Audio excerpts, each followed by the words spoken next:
So my project is looking at the effectiveness of mindfulness as a mental health intervention for adults with autism and intellectual disability.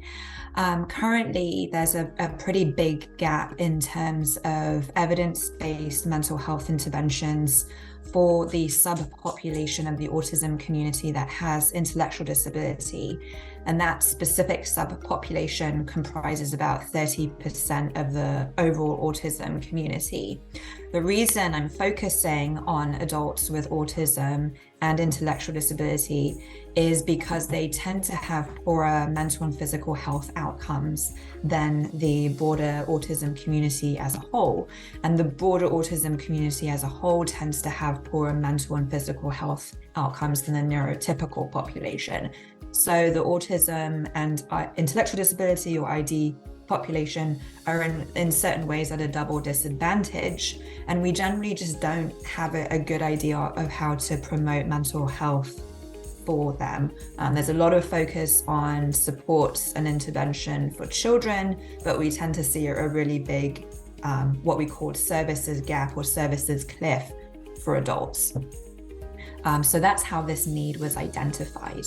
And we're focusing in on mindfulness as an intervention because there's been ample evidence in the research literature to show that mindfulness has been effective for adults with autism without intellectual disability, as well as adults in the neurotypical population. Another advantage of mindfulness, which generally is an approach that focuses on teaching you to be aware of and notice your feelings and your thoughts and accept them non-judgmentally.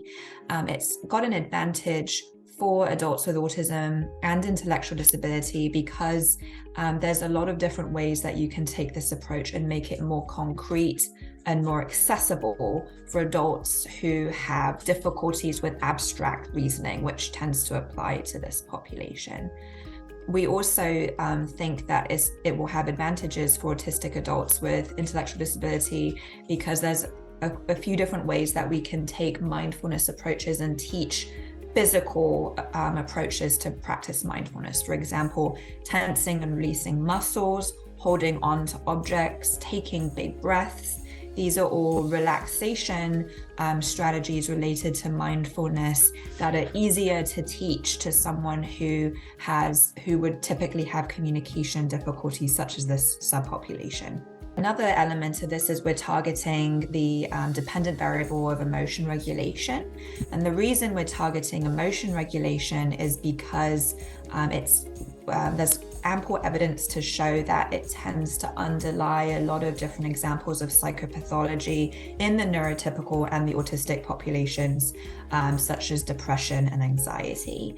It's also, by targeting a singular construct, it makes it a little bit easier for us to directly assess the effectiveness or the efficacy of mindfulness for autistic adults with intellectual disability. There's also another advantage of mindfulness is that there's decades of research evidence to show that it's helpful not just to promote mental health, but physical health as well. It's been explored a lot in cancer research, in stress research, to promote more positive outcomes with other common health conditions such as diabetes.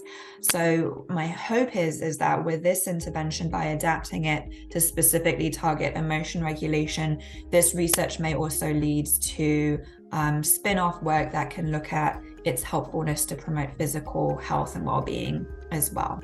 So globally, my hope is that this line of research, by developing a mindfulness-based intervention for autistic adults with intellectual disability, my hope is this pilot will lead to a lot of future work that can continue to grow the evidence base for mental health interventions for this subpopulation of the autism community, which historically has been neglected in health research.